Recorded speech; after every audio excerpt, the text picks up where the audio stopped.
2011, episode number 790. Balentong. It's the fearless rundown of exclusive showbiz happenings. Fresh! Si Musli, hindi natin pwedeng i-understand.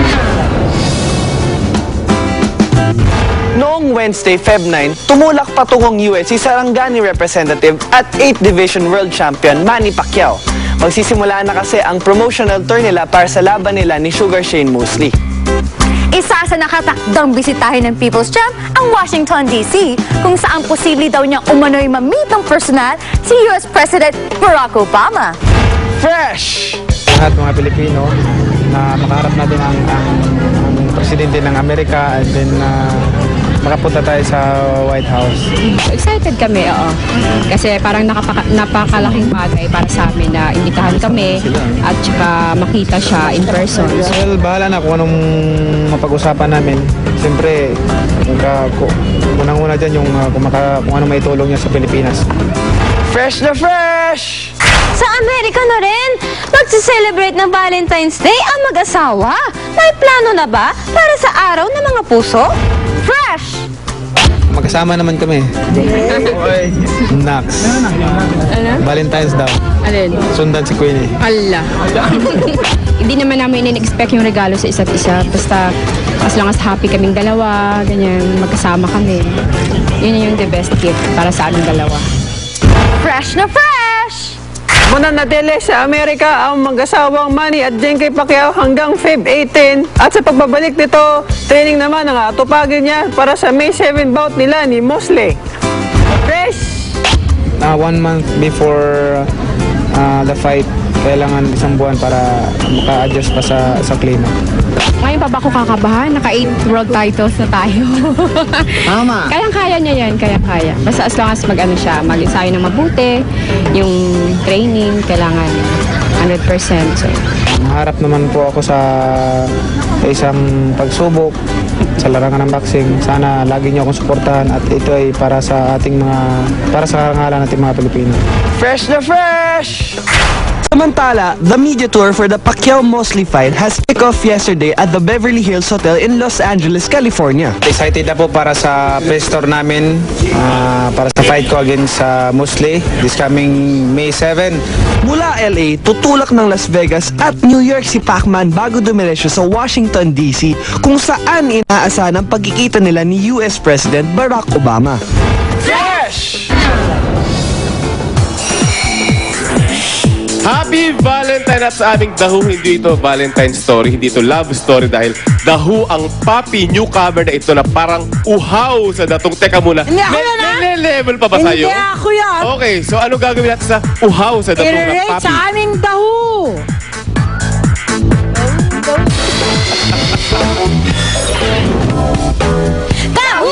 Subject, Papi Newcomer. Dahong bagong saltang papi na ito na parang uhaw raw sa datong na seswelduhin. Datong! Give me datong! Ang kwento, super raw kung mag-demand ng kaliwa ang bayad itong si Papi sa bawat guesting niya. Meaning, pagkatapos ng paglabas niya, kailangang gibsong agad ang datong niya. Ba't hindi ang pangangailangan, kuya? Naimbing ang stop ng shows kung mag-demand itong si Papi. Knowing naman pag walang guesting si Papi, parang doggy dewdrop itong bagbot na nanlilimos ng guesting sa kanila. Sige na! Guesting me na! Please, please, please! Tapos yung Gibson with the payment agad, ha? Ano rating nyo? Rated NF as in manifest! Dictionary, manifest. Literal translation only, money, pera, face, mukha. Mukha, pera, manifest. Bow.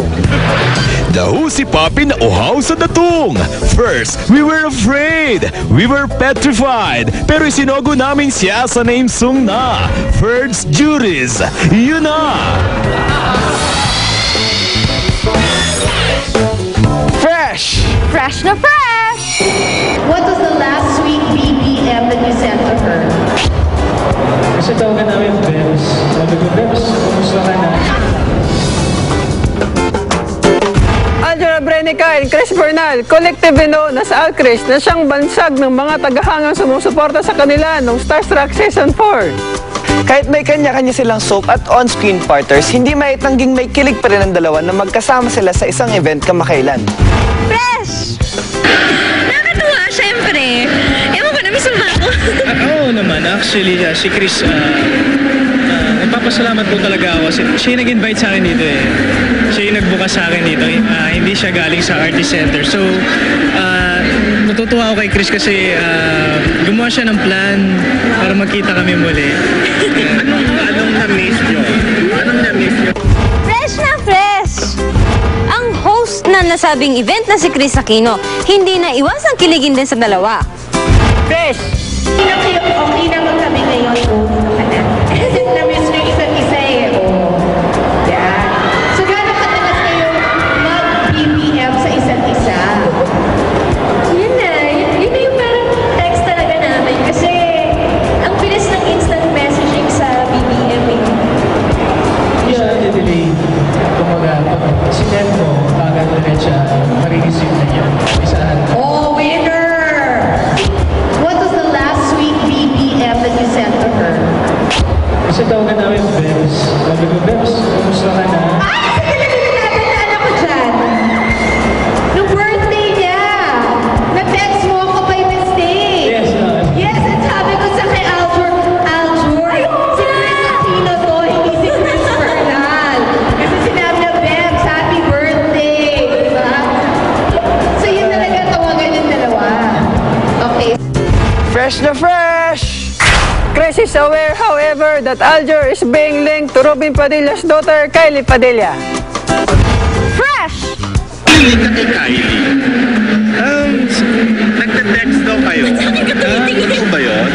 Si Kylie kasi, kasama na kami sa iba't ibang workshops ng GMA and sobrang lovable. Very kind and kumbaga, isa ako sa mga humahanga sa kanya talaga. Fresh na fresh! Ganun pa man, hindi nawawala ang suporta ni Chris at Alger para sa isa't isa. Fresh! Parang masasabi mo sa machete, buddy. Parang gusto ko na yung mag-machete diet. And sa lahat ng taong sumusuporta sa Machete Diet, maraming salamat po. And lalo-lalo na po kay Chris Bernal na patuloy pong sumusuporta sa akin sa Machete Diet. And sa part ko naman all support po talaga ako sa Koreana. And ngayon pa lang kinocongratulate ko na siya dahil sobrang taas ng ratings ng Koreana. Fresh!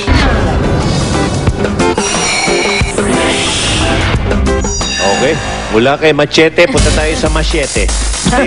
Ricky. Sa Agaw XXX Eksena. Yan. Nasagap namin dito sa Startup TX ng international singing sensation na si Charis. Inaanak ko yan. Ay katatapos lang daw mag-Valentine concert sa New York. Uy. Kung saan mainit siyang tinanggap at binigyan pa ng 2 standing ovations. Congratulations, inaanak kong Charis ha. Alam niyo mga kapuso, tayo rin bibigyan ni Charis ng special Valentine performance sa kanyang first concert, special on Philippine Television, ang Charis Home for Valentines. Bukas na yan, Linggo, 8:30 p.m. after Cups Amazing Stories. Dito lang sa GMA. Okay. Wala po kami ni Mel, hindi po kami kakanta ni Mel doon. Yun muna ako, may manonood ako. Dapat kumanta nga Okay. At bukas yan, yung Charis na Valentine Special. Okay. Sa aming sa pool, ang tanong, type nyo bang pumasok sa showbiz ang Ascals? Alam mo yung Ascal? Oo. Hindi yung asong nangagat Oo kay naman, syempre. Named after yun. So, kumanta rito yun sa dati. Yung nag-showbiz na yun si Celia Caspa. Isang player niyan. Okay. Nag-celebrity do with you. Ito ngayon ang pagpipilian nyo A or B. Ang A, why not? B, what for? Wow, sauce. And to vote, type react space A or B and send to 4627 for all networks. I-reveal namin ang resulta ng survey later. Text na ngayon, ha? Okay, Opo, Alisa. for regular showbiz updates, maging bahagi ng StarTalk TX like page. Just search StarTalk sa search bar. Ano ba kasi yun? Click like at automatic member na kayo ng StarTalk Facebook like page sa Twitter. Search StarTalk_GMA7 and click follow. And tweet na. Sumisexy ka kasi. Ayan, maluloko mga askal sa'yo yan. Okay, eto pa ang dapat yung abangan dito sa StarTalk TX. Dennis Trillo at Jeneline Mercado lalong tumitindi ang love sa isa't isa sa gitna ng intriga. Hindi ho tapos yun. Sa gitna ng intriga. Ang intriga. Okay. R&B Princess Kyla. Ididetalye mamaya kung paano nag-propose ang kanyang boyfriend. And now fiancé na si Rich Alvarez. Kaya pala feeling rich si Kyla. Ang nakakakilig na kwento na yan, abangan dito sa Star Talk TX. Okay. Alisa. Opo, at father ni Solen Yusuf, boto nga ba kay Richard Gutierrez para sa kanyang anak? Alamin natin yan. Watch this.